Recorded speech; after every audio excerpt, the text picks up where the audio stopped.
Paz do Senhor, irmãos, glória a Deus por mais uma vez estamos aqui aprendendo a palavra do Senhor, né? Louva a Deus por esta oportunidade que Ele nos concede, irmãos. Quero louvar também a vida do pastor Valdemiro, que tem nos apoiado neste ministério, e também louva a Deus por estar mais uma vez com a minha esposa, pela oportunidade de juntos estarmos servindo ao nosso Senhor, né?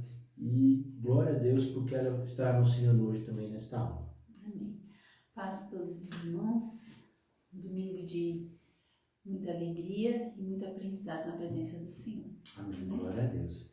Irmãos, hoje já estamos na nossa 11ª lição, só temos mais 2 domingos além deste de aula. Glória a Deus porque o Senhor tem nos sustentado, né? Antes de iniciarmos esta aula, vamos fazer uma breve oração, irmãos. Amado Deus, amado Pai, te louvamos, ó Deus, por hoje, ó Pai, pela oportunidade que o Senhor nos concede de aprender a Tua Palavra. Conduza-nos, ó Pai, por meio do Teu Espírito Santo, ó Pai, na leitura, no entendimento, ó Deus, da Tua Palavra, do Teu Evangelho, que o Senhor nos ensine, nos instrua, nos edifique, ó Deus, para a honra e glória do Teu santo nome, ó Deus. É para isso que oramos e agradecemos o nome santo de Jesus, ó Deus. Amém. Glória a Deus, irmãos. Bom, irmãos, a caminhada até aqui não foi fácil, foi uma caminhada diferente, né, irmãos? Porque uma caminhada à distância, né? Porque desde que começou o trimestre, nós estamos impossibilitados de ir ao culto, de ir às EBDs, né? Então, com isso, o que nós já aprendemos em todo esse tempo, né? Nós já vimos que Paulo escreveu a carta aos Efésios, né? Isso lá entre 60 e 62 depois de Cristo, né? E ele estava preso em Roma, e essa foi uma das cartas que foi escrita na prisão por Paulo, junto com Colossenses, Filemão e Filipenses, né? Vimos também que fomos eleitos na presciência do Senhor, né? Que fomos chamados para sermos santos e irrepreensíveis nele. Vimos também, irmãos, que aquele muro, aquela parede que separava os gentios de Israel, ela foi derrubada por Cristo. Então, aqueles 2 povos que existiam, né? O povo de Israel, o judeu, e o povo gentílico, que era o restante das nações, aquele muro, aquela parede que separava já não existe mais por meio de Cristo. Glória a Deus, né? E esses 2 povos, então, formou-se um povo só, que é a igreja do Senhor, que é um mistério que foi revelado a Paulo, que ele escreve na carta aos Efésios, né? E na última aula vimos a importância da oração, a oração intercessória para as outras pessoas, né, irmãos? A oração pelos amigos, pelo irmão, pela igreja, pela comunidade, né, pelos governantes, pelos países, né? A importância disso, e Paulo exemplificou como que se faz esta oração, né? E antes de entrarmos na 11ª lição, onde vamos estudar os atributos da unidade da fé, né? Esses atributos são a humildade, a mansidão e a longanimidade. Queria inicialmente parabenizar os pastores, né? Pois no segundo domingo do mês de junho se comemora o Dia do Pastor. E eu queria ler brevemente o texto nas Escrituras, lá em Hebreus 13, versículos 7 e 17. Hebreus 13, 7 e 17, que diz o seguinte: Lembrai-vos dos vossos pastores, que vos falaram a palavra de Deus, a fé dos quais imitai, atentando para a sua maneira de viver. No 17, obedecei a vossos pastores e sujeitai-vos a ele, porque velam por vossa alma, como aqueles que hão de dar conta a elas, para que o façam com alegria e não com gemendo, porque isso vos não seria útil. Glorifico a Deus pela vida dos pastores do ministério, né, pelos pastores de todo o mundo que vem pregando a palavra do Senhor, a verdadeira palavra, né, vem vivendo o Evangelho diariamente, né, e vem vivendo para as suas ovelhas, né. Eu glorifico a Deus por essas vidas e que Deus a cada dia possa abençoá-los e capacitá-los, né, porque estão investindo a vida no Evangelho, a vida no reino do Senhor. Irmãos, que nós possamos, assim como aprendemos na última aula, interceder por eles, para que eles se fortaleçam no Senhor. Então, glória a Deus, irmãos. A 11ª aula, então, fala dos atributos da unidade da fé, que é a humildade, mansidão e longanimidade. O nosso texto áureo se encontra em Efésios, capítulo 4, versículo 1, que diz o seguinte: Rogo-vos, pois, eu, o preso do Senhor, que andeis como é digno da vocação com que fostes chamados.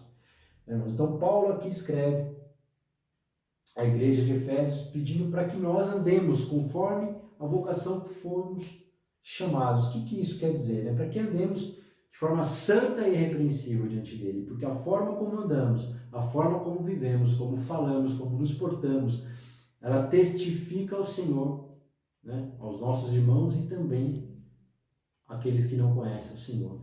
Então, a importância de andarmos conforme a vocação, para que possamos testificar ao Senhor, para que o nome dele seja glorificado, que por meio das nossas vidas, aqueles que não conhecem o Senhor possam vir a conhecê-lo. A verdade prática diz que a unidade na igreja depende de que os crentes evidenciem no cotidiano a humildade, a mansidão e a longanimidade. Ou seja, nós precisamos viver, a nossa vida tem que ser pautada no Evangelho de Cristo, né? E os frutos do Espírito serão gerados em nós, né? Mostrando a humildade, a mansidão e a longanimidade que o nosso Deus e que Cristo Jesus tanto demonstra esses atributos, irmãos. Eu queria ler com os irmãos Gálatas 5, versículos 22 a 23, que a irmã Raquel irá ler para nós, irmãos. Amém. Os irmãos aí estão sem a revista, mas vamos acompanhar a leitura aqui. Gálatas 5, 22 e 23. Gálatas 5, 22. Mas o fruto do Espírito é amor, gozo, paz, longanimidade, benignidade, bondade, fé, mansidão, temperança. Contra estas coisas não há lei. Glória a Deus, irmãos. Então, esses são os frutos do Espírito, que o Espírito nos concede, né? E porque ele nos concede, nós não precisamos fazer nada, irmãos. Não é bem assim. Nós precisamos buscar esses frutos. Nós precisamos orar intensamente para que Deus nos conceda esses frutos por meio do teu Espírito, né? A leitura bíblica em classe de hoje está lá em Efésios 4, versículos do 1 ao 4, e também em Colossenses, capítulo 1, versículos do 9 ao 12, que a Raquel também irá fazer a leitura desses versículos. Vamos lá, juntos. Rogo-vos, pois eu, o preso do Senhor, que andeis como é digno da vocação com que fostes chamados, com toda a humildade e mansidão, com longanimidade, suportando-vos uns aos outros em amor, procurando guardar a unidade do Espírito pelo vínculo da paz. Há um só corpo e um só Espírito, como também fostes chamados em uma só esperança da vossa vocação. Colossenses 1, 9. Por esta razão, nós também desde o dia em que o ouvimos, não cessamos de orar por vós e de pedir que sejais cheios do conhecimento da sua vontade, em toda a sabedoria e inteligência espiritual, para que possais andar dignamente diante do Senhor, agradando-lhe em tudo, frutificando em toda boa obra e crescendo no conhecimento de Deus, corroborados em toda a fortaleza, segundo a força da sua glória, em toda a paciência e longanimidade, com gozo, dando graças ao Pai, que nos fez idôneos para participar da herança dos santos na luz. Amém. Irmãos, até aqui, né, nas 10 primeiras aulas que tivemos ao longo desse um pouco mais de 2 meses, nós vimos que do capítulo 1 da carta de Efésios ao 3º, nesses 3 primeiros capítulos, eles tratam da chamada da igreja, da vocação da igreja, do objetivo da igreja, né, do objetivo dela existir. E a partir do capítulo 4 até o 6º, né, Paulo vai tratar da conduta da igreja, né, como que a igreja tem que se portar, como que ela tem que viver diariamente. Então, a partir de agora, nós passamos a estudar a conduta da igreja, né, e o objetivo desta aula é mostrar que a unidade da igreja de Cristo é o resultado da humildade, mansidão, longanimidade da vida dos crentes, né? E é interessante a gente observar que a igreja ela é formada pelo corpo de Cristo, que somos nós. né? E a forma como nós vivemos em nossas casas, em nossos lares, né, dentro da nossa família, é como será a nossa igreja. Pois a igreja, ela é formada pelas famílias, né, irmãos? Então, temos que vivenciar diariamente esses atributos. Na nossa família, com a nossa esposa, com os nossos filhos, né, com nossos parentes, nossos amigos, vizinhos, nós temos que vivenciar, testemunhar, viver, experimentar diariamente isso, né? E para isso, irmãos, nós precisamos buscar, né? Não é algo simples, não é algo que vem simplesmente, né? É algo que nós precisamos buscar em oração para que Deus nos conceda, né? Alguns objetivos específicos dessa aula é explicar que a humildade é uma virtude indispensável para a comunhão. Enfatizar que a mansidão produz crentes que promovem a paz e a conciliação. Frisar que a longanimidade capacita o crente a ser tolerante com as falhas alheias. A nossa introdução vai dizer que após concluir a oração intercessória em favor da igreja, que estudamos na aula passada, e ao mesmo tempo estimular os cristãos a viverem para a glória de Deus, o apóstolo Paulo passa a enfatizar a necessidade da unidade dos crentes. Assim, nessa lição, estudaremos as virtudes fundamentais, humildade, mansidão e longanimidade, que levam a igreja a viver uma perfeita unidade conforme a palavra de Deus. Ou seja, irmãos, né, devemos em nosso caminhar testemunhar a Cristo, sem divisões, né? Embora possamos discordar eventualmente dos irmãos, discordar uma coisa ou outra, assim como qualquer convivência que a gente tenha com qualquer outra pessoa, não vamos concordar em tudo, mas temos que nos lembrar que o nosso objetivo é o mesmo, que é glorificar, que é servir ao Senhor. E se nós tivermos isso em mente, as diferenças elas se tornam insignificantes, a ponto de atrapalhar a caminhada. Então nós temos que pensar e viver, sem divisões, lembrando que temos o mesmo objetivo. E assim nós vamos viver em união com Cristo, com a igreja e dando bom testemunho para toda a sociedade. Então, nesta aula, nós vamos estudar o conceito bíblico da verdadeira comunhão, as qualidades fundamentais que os crentes devem evidenciar diariamente para manter o bom relacionamento e a unidade no corpo de Cristo. O primeiro tópico da nossa aula diz o seguinte: para haver unidade é preciso haver humildade. E o que é, afinal de contas, humildade? Se nós formos fazer uma busca rápida, na internet, por exemplo, dentre as várias definições, significados que aparecem, uma delas diz o seguinte: que humildade é a qualidade de quem tem consciência das suas limitações. Ou seja, é aquele que sabe que não é perfeito, que erra, que não sabe tudo. Ele tem essa consciência e por isso ele tem uma postura humilde, onde ele não se coloca acima dos demais. Portanto, irmãos, a humildade é um sentimento de gratidão pela dependência a Deus. Ou seja, nós sabemos o quão perfeitos somos, quão pecadores somos, tão longe da vontade do Senhor que estamos, e mesmo assim Ele nos amou, mesmo antes da fundação do mundo, nos elegeu nele, no seu pré-conhecimento, para que fôssemos santos e irrepreensíveis. Ele nos salvou por meio da tua misericórdia. De tanto amou o mundo que ele mandou o seu Filho por nós. Nós ainda estávamos em pecado quando ele enviou a Cristo. E nós aceitamos Cristo. Por meio do sangue do Cordeiro, nós chegamos ao arrependimento. Nós nascemos de novo, fomos salvos em Cristo Jesus. Então, a humildade é um sentimento de gratidão pela dependência de Deus, pois não conseguimos nos manter aqui sozinhos, somente pelo nosso mérito. O mérito não é nosso, o mérito é de Deus, é do Senhor que nos salvou pela tua misericórdia e graça. Então, mediante essa nossa deficiência, nós temos essa consciência do nosso pecado. A humildade ela tem que gerar esse sentimento de gratidão pela dependência de Deus. Temos que ter uma postura de quem olha para cima, pois Ele está acima de todos, irmãos. A humildade, portanto, é uma virtude imprescindível para o fortalecimento da comunhão cristã. Espera-se que os crentes sejam humildes, não somente diante de Deus, mas também entre eles. O modo digno de viver do cristão. A conduta geral do crente é o destaque dessa seção da carta. ande de modo digno da vocação, conforme lemos no capítulo 4, versículo 1.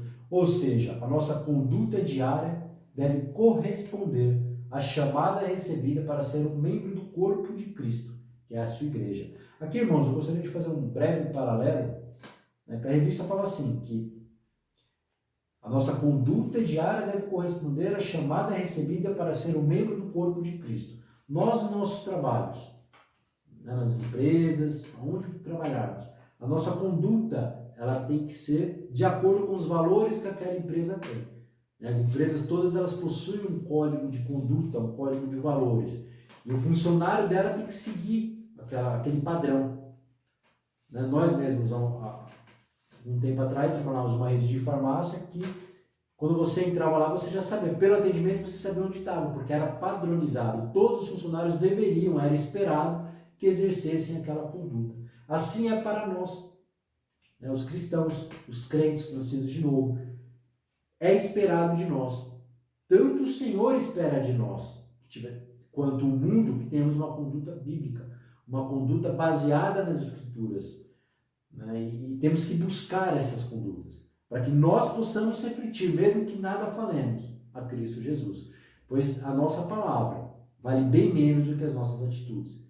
O mundo não enxerga o que nós falamos, o que nós pregamos, ele enxerga o que nós fazemos, nós testemunhamos. Então, nossa vida, no nosso lar, no nosso trabalho, no supermercado, no posto de gasolina, onde formos, tem que buscar testificar a Cristo Jesus, irmãos.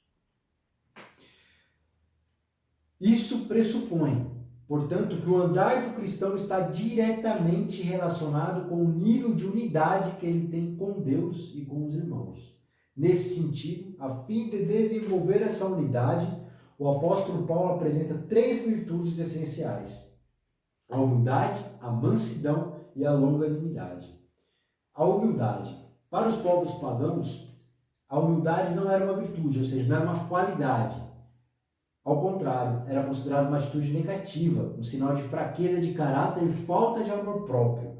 Na vida de Cristo é que a humildade aparece como virtude, pois ele não teve por usurpação ser igual a Deus, mas aniquilou-se a si mesmo, tomando a forma de servo, conforme Filipenses 2, 6, 7. No Evangelho de João, nosso Senhor lavou os pés dos apóstolos, dando o exemplo de humildade. Mas não de humildade movida pela falsa aparência. Vamos ler o texto de Mateus 23, 28, porque muitos têm aquela falsa aparência de humildade, irmãos. Têm uma atitude humilde, mas é somente para demonstrar, mas no íntimo dessa pessoa ela não é humilde. Pelo contrário, ela se acha superior, melhor do que as outras. Vamos ver o que Mateus 23, 28 fala sobre isso.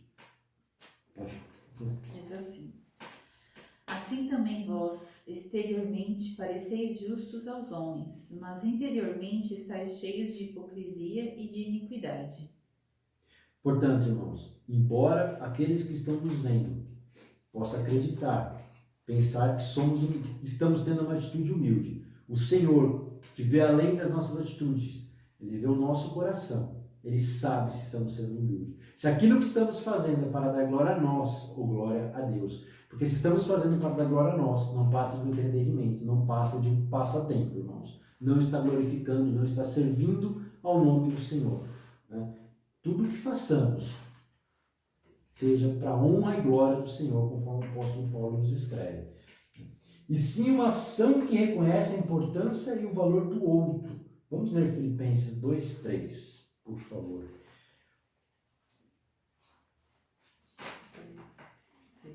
3. Filipenses 2, 3. Nada faz por contenda ou por vanglória, mas por humildade. Cada um considere os outros superiores a si mesmo. E assim que a Bíblia ensina o nosso caminhar, assim que ela ensina a nossa conduta. O outro é sempre superior a nós. E por que isso, irmãos? Porque aí nós teremos uma atitude humilde, uma atitude de servir aquela pessoa. Não porque alguém é melhor do que ninguém, mas sim uma conduta bíblica, uma conduta de valorizar o próximo. A verdadeira humildade o que fica claro em Jesus e no ensino do apóstolo Paulo é que a pessoa humilde expressa a modéstia, em oposição ao orgulho e à arrogância. Trata-se de uma postura que favorece o bem da coletividade no lugar do egoísmo. Assim, a verdadeira humildade coopera para a harmonia nos relacionamentos e promove a unidade do corpo de Cristo. Irmãos, então, se servirmos sempre os outros, se entendermos que os outros são superiores a nós, não há motivo de contenda. Porque o nosso sentimento, o meu sentimento para com o irmão será assim, o sentimento daquele irmão para comigo será dessa forma. Então não há motivo para contendas, não há motivo para diferenças. Assim, a verdadeira humildade coopera para a harmonia nos relacionamentos e promove a unidade do corpo de Cristo.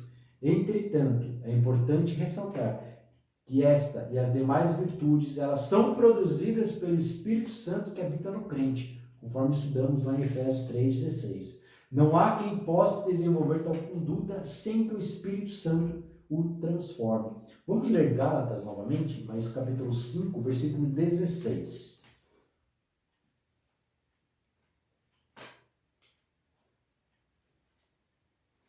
Gálatas 16.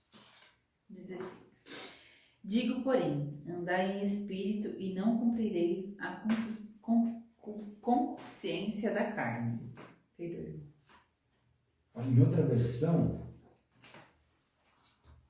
vai dizer: por isso digo, vivam pelo Espírito, e de modo nenhum satisfarão os desejos da carne. Ou seja, se vivemos pelo Espírito, as virtudes irão aparecer em nós. Nós vamos desenvolver, porque se vivemos no Espírito, buscamos o Espírito, buscaremos esses dons, esses talentos e teremos eles e poderemos testificar desta forma. Porém, se andarmos conforme a carne, o fruto da carne nós daremos. Então, o que isso quer dizer, irmãos? Aquele que não foi justificado, regenerado, santificado, ele não viverá uma verdadeira humildade. Aquele que não conheceu o Senhor Jesus verdadeiramente, nasceu de novo, ele não tem como viver em uma verdadeira humildade, a humildade bíblica, pois ela é um fruto dado pelo Espírito do Senhor. A síntese desse primeiro tópico diz que a virtude da humildade ela é produzida no crente, por obra do Espírito Santo. Os humildes se portam com simplicidade e cooperam com a unidade da igreja. Glória a Deus, irmãos. Então, vamos ler Mateus, antes de entrar no segundo tópico, porque o nosso exemplo tem que ser a Cristo. Temos que tomar a vida dele como exemplo para a nossa vida, irmãos. Então, e como que era Jesus? Qual que era um dos atributos que ele teve, que ele apresentou? Está lá em Mateus 11, 29, que a irmã Raquel vai ler. Tomai sobre vós o meu jugo, e aprendei de mim que sou manso e humilde de coração, e encontrareis descanso para as vossas almas. Ou seja, Jesus era manso e humilde. Falamos já de humildade, a importância da humildade. Vamos ver agora sobre a mansidão. E o que é a mansidão? De novo, se buscarmos na internet, entre os significados que existem, vai ter um que fala que é assim, aquele que é suave e pacífico, de temperamento fácil, manso. A virtude da mansidão, ela produz crentes capacitados a bem gerir os conflitos, promovendo paz e reconciliação na igreja local.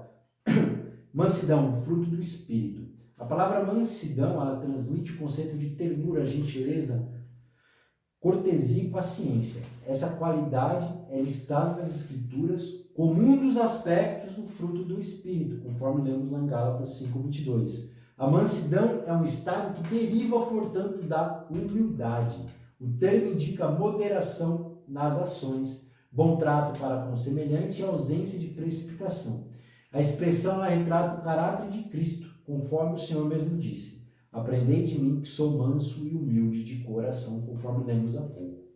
Grandes exemplos temos nas Escrituras sobre mansidão. Temos dois deles principais, que é Moisés e Cristo. Moisés foi reconhecido como o homem mais manso que havia sobre a terra, conforme Números 12:3. Essa reputação se deu em virtude de o legislador, entre outros aspectos, não revidar nem guardar rancor quando ele foi atacado pessoalmente. Nessa mesma perspectiva, Jesus Cristo manteve o autocontrole enquanto era injustamente caluniado e durante seu próprio julgamento não pronunciou qualquer palavra contra seus acusadores. Assim, temos exemplos da mansidão diante das mais difíceis circunstâncias. Irmãos, aqui temos dois exemplos que foram criticados, que foram xingados, acusados e manteram a mansidão, a pacificação. Eles não agrediram aquele que estava os agredindo. Essa é uma atitude cristã, uma atitude bíblica, que nós vemos tanto no Antigo Testamento como no Novo Testamento. E a verdadeira mansidão, pessoas com essa virtude são disciplinadas e capacitadas a perseverar na perseguição. Não revidam maus tratos sofridos, não se apressam a emitir juízo, não seguem as provocações, nem dão espaço para ressentimentos. Essa virtude não significa fraqueza ou inferioridade.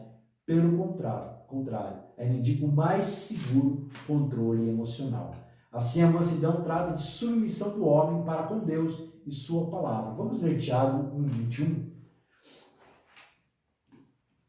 Ou seja, irmãos, se tivermos um comportamento humilde, manso, e longânimo, que veremos daqui a pouco, nosso testemunho, tanto entre os nossos irmãos, familiares, filhos, quanto aqueles que estão no mundo, será um testemunho positivo de Cristo.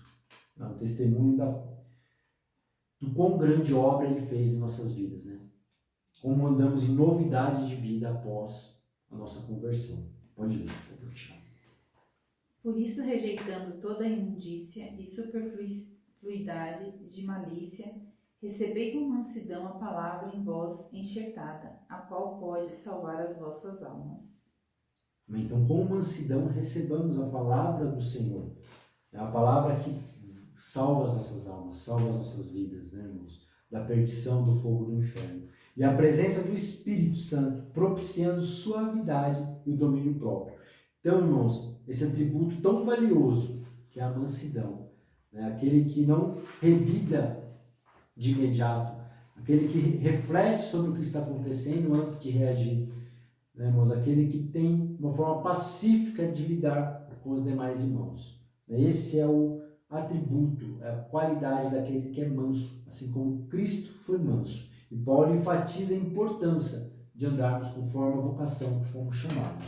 A mansidão, portanto, ela pressupõe a conciliação. O comportamento conciliador é a demonstração prática da conduta de quem possui mansidão, por meio de uma postura equilibrada diante das circunstâncias adversas.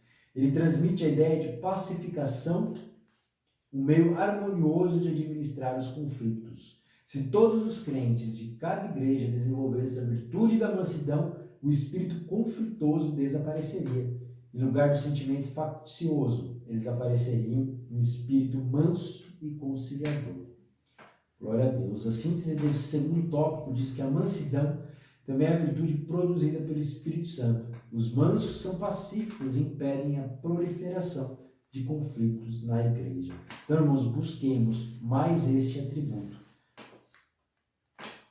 Irmãos, e é interessante, Nós somos pessoas diferentes, cada um com um temperamento, uns mais calmos, outros mais nervosos. Por nós mesmos, nós não vamos produzir esses atributos. Temos que buscar, insistir em oração ao Senhor, para que Ele nos conceda esses atributos. Não somos perfeitos, nós estamos na nossa caminhada cristã, estamos na nossa corrida, como diz o apóstolo Paulo. Nós vamos buscar as bênçãos espirituais, as coisas lá do alto, aqui na nossa terra, para que já possamos viver hoje, no reino celestial. O tópico 3 diz que para haver unidade é preciso longanimidade para o exercício do perdão. E ao final, o que é longanimidade? Fazendo o mesmo exercício que fizemos anteriormente, diz que é aquele que é bondoso, altruísta e generoso.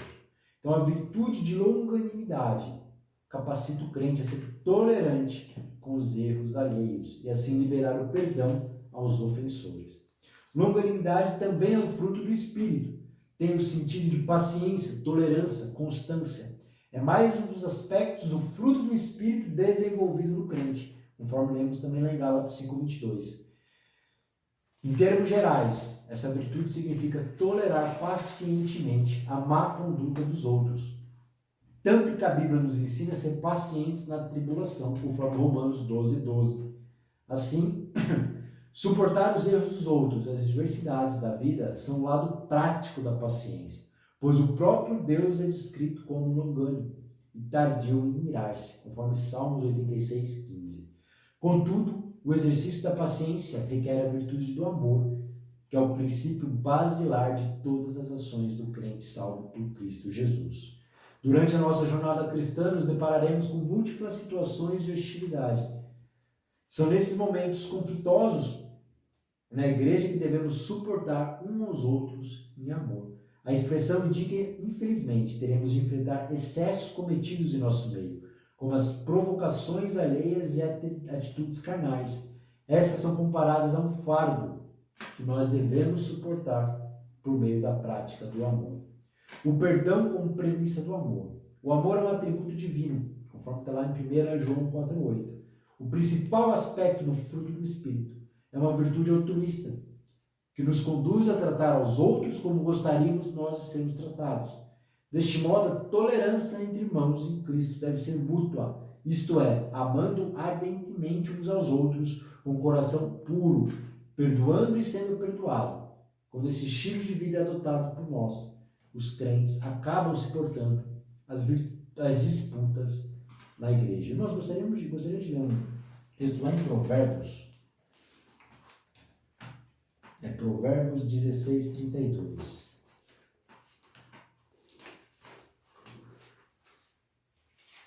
Provérbios 16:32.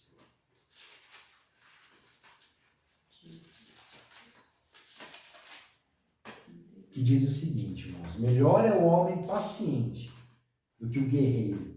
Mais vale controlar o seu espírito do que conquistar uma cidade. Ou seja, irmãos, é mais importante sermos pacientes, sermos mansos, né? Sermos longânimos, sermos humildes, do que sermos um guerreiro, um conquistador.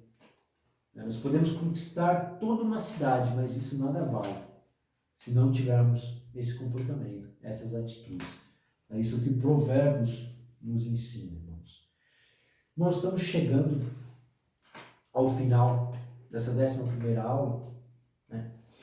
E a conclusão nos diz o seguinte, que vimos o convite de Paulo aos crentes para um viver digno de uma perfeita unidade.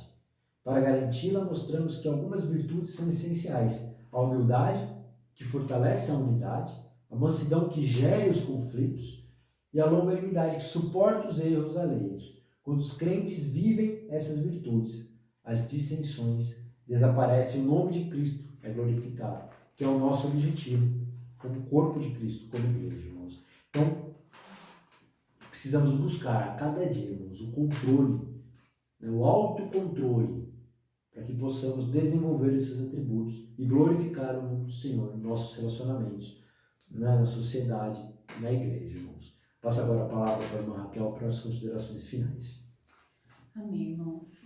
É um tempo de dificuldades, né? Um tempo de angústia, é um tempo que não estamos nos reunindo na igreja local, né? E às vezes a gente pode pensar que fica difícil exercitar esses atributos, mas que a gente possa no dia a dia se lembrar desses 3 atributos e pedir para que o Espírito Santo possa nos conduzir, nos moldar, nos ensinar a termos humildade, termos mansidão e termos humildade, mansidão e longanimidade para com todos, né?